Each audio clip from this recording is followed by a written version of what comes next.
नमस्कार, Bharat express UP देख रहे हैं आप। मैं हूं आपके साथ आकांक्षा त्रिपाठी। अयोध्या में 22 जनवरी को राम मंदिर की भव्य प्राण प्रतिष्ठा होनी है और इसी ऐतिहासिक दिन को नवनिर्मित मंदिर में रामलला विराजमान होंगे और इस मौके पर प्रधानमंत्री मोदी भी मौजूद रहेंगे।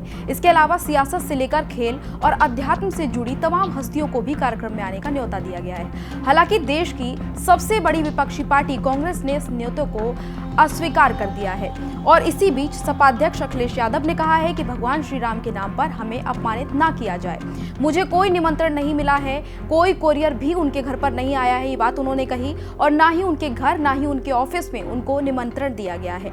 अखिलेश यादव ने कहा कि मुझे पता चला है कि मेरे लिए 22 जनवरी का निमंत्रण कोरियर के माध्यम से भेजा गया है और इसके साथ ही उन्होंने कहा लेकिन ये कोरियर मुझे आज तक प्राप्त नहीं हुआ। मीडिया के लोग ही मुझे भेजे गए कोरियर की रसीद उपलब्ध करवा दें। उन्होंने कहा कि अयोध्या राम मंदिर में दिव्यांगों, बुजुर्गों और बच्चों की जाने की किसी भी तरह की कोई व्यवस्था नहीं की गई है, जबकि दुनिया में सभी जगह हर ढांचे को बनवाने में इस बात का विशेष ख्याल रखा जाता है। अखिलेश यादव के इस आरोप पर पलटवार करते हुए परिवहन मंत्री दयाशंकर ने भारत एक्सप्रेस से बातचीत करते हुए कहा कि एक तरफ अखिलेश अयोध्या जाने की बात कर रहे हैं, वहीं दूसरी तरफ उनका महासचिव कार सेवकों पर हुए गोलीकांड को सही ठहरा रहा है। अखिलेश यादव केवल तुष्टीकरण की राजनीति कर रहे हैं। 22 तारीख को उत्तर प्रदेश में भव्य कार्यक्रम रामलला के प्राण प्रतिष्ठा को हो रहा है। हमारे साथ परिवहन मंत्री दयाशंकर सिंह जी हैं। लेकिन सवाल इतर है, आप विभाग में भले रामधुन बजवा रहे हैं, लेकिन इसी प्रदेश के एक्स सीएम अखिलेश यादव कह रहे हैं कि जो ये कार्ड वाला मामला चल रहा है, आप लोग कोरियर से भेजे थे, विहिप ने कोरियर से भेजा था कार्ड। देखिए, माननीय पूर्व मुख्यमंत्री अखिलेश यादव जी ने स्वयं कहा था कि मैं भगवान बुलाएंगे तो मैं जाऊंगा। उन्होंने आमंत्रण को स्वीकार किया था कि मुझे आमंत्रण मिल चुका है। अब उसके बाद उनके महासचिव ये बयान दे रहे हैं कि राम भक्तों पर जो गोली चली थी वो सही था। तो इस तरह के बयान उसके बाद आए जो है उनके महासचिव का, और अब ये बयान दे रहे हैं कि मुझे निमंत्रण नहीं मिला। देखिए, जिसको भगवान श्री राम के दर्शन करने हैं तो लाखों लोग प्रतिदिन आज अयोध्या में दर्शन करने आ रहे हैं। भाई, केवल 22 तारीख को लोगों ने निमंत्रण जो अपने राम मंदिर निर्माण समिति है वो अतिथियों को बुला रही है, और जहां तक हम मीडिया के माध्यम से ही मैं भी ये जाना हूं कि उसमें माननीय अखिलेश जी भी उस सूची में सम्मिलित हैं। यदि उनको जाने की इच्छा होती तो वो ये नहीं कहते कि भगवान श्री राम बुलाएंगे तो जाएंगे, किसी और के बुलाने पर नहीं जाएंगे।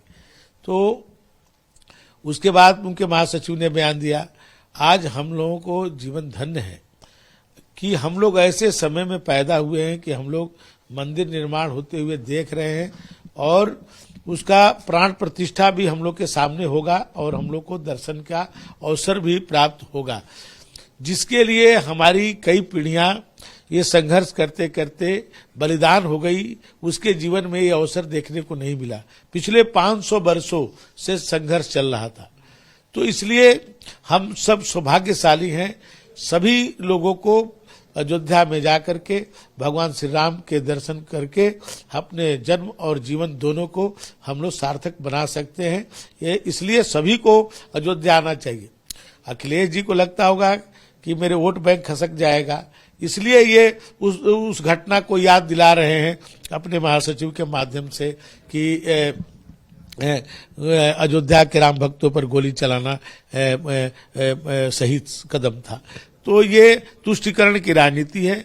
भगवान हम सबके हैं और सबके भगवान हैं, तो इसलिए इसके लिए किसी के लिए कोई रुकावट नहीं है। सबको दर्शन के लिए लाखों लोग प्रतिदिन आ रहे हैं अयोध्या में, सबको आना चाहिए। दयाशंकर जी, अंतिम सवाल ले लेते हैं। विभाग की चर्चा है, रामधुन की चर्चा है। अगर इस कार्यक्रम में सबसे अधिक चर्चा है तो परिवहन विभाग की रामधुन को लेके एक चर्चा और भी है, तो क्या राम भक्तों को परिवहन विभाग निःशुल्क दर्शन कराने जा रहा है? देखिए, निःशुल्क नहीं, हम लोग जो है उनको किसी तरह की परेशानी न हो। लाखों दर्शनार्थी आ रहे हैं, उनको हर तरह की सुविधा मिले, उनको गंतव्य तक उनको पहुंचाना, उनको फिर से वापस करना, ये हम सबकी जिम्मेदारी है। और उस पर हमारे परिवहन विभाग के सभी कर्मचारी अधिकारी पूरे निष्ठा के साथ आस्था के साथ काम कर रहे हैं। और मैं ये कह सकता हूं कि जिस तरह से राम सेतु लंका जाते समय भगवान श्री राम ने बनाया था, उस समय एक गिलहरी ने भी अपनी भूमिका को उसमें योगदान दिया था और उसको आज भी लोग याद करते हैं। तो इसी तरह से हम सब जो है आज राम काज में जितने लोग लगे हुए हैं वो उनको भी ये कहीं ना कहीं एक गिलहरी की भूमिका में आज नहीं तो कल याद किया जाएगा। तो इसमें सबको इस राम काज में लगना चाहिए, हर व्यक्ति को लगना चाहिए और अपने जीवन को धन्य बनाना चाहिए। हमारे साथ परिवहन मंत्री दयाशंकर सिंह थे। उन्होंने साफ कहा कि अखिलेश यादव की जो बयान हो रहे हैं वो मुस्लिम तुष्टीकरण की राजनीति है। कारण पता है कि वो पहले राम के पास जाने की बात करते थे, अब जब उनको निमंत्रण भेजा जा रहा है तो उस पर सियासत करे। साथ ही में अपने विभाग पे कहा कि हमारे विभाग का उस गिलहरी का रोल है जो रामेश्वर सेतु बनाने के समय में हुआ था। मतलब साफ है कि परिवहन विभाग जो भी दर्शन करने जाएंगे, इनके विभाग, इनके कर्मचारी पूरी तन्मयता से रामलला के दर्शन कराने में उन यात्रियों का सहयोग करेंगे। सहयोगी राहुल के साथ रजनीश पांडे, भारत एक्सप्रेस, लखनऊ। तो इसी तरह से तमाम और यूपी की अपडेट्स के लिए देखते रहिए भारत एक्सप्रेस।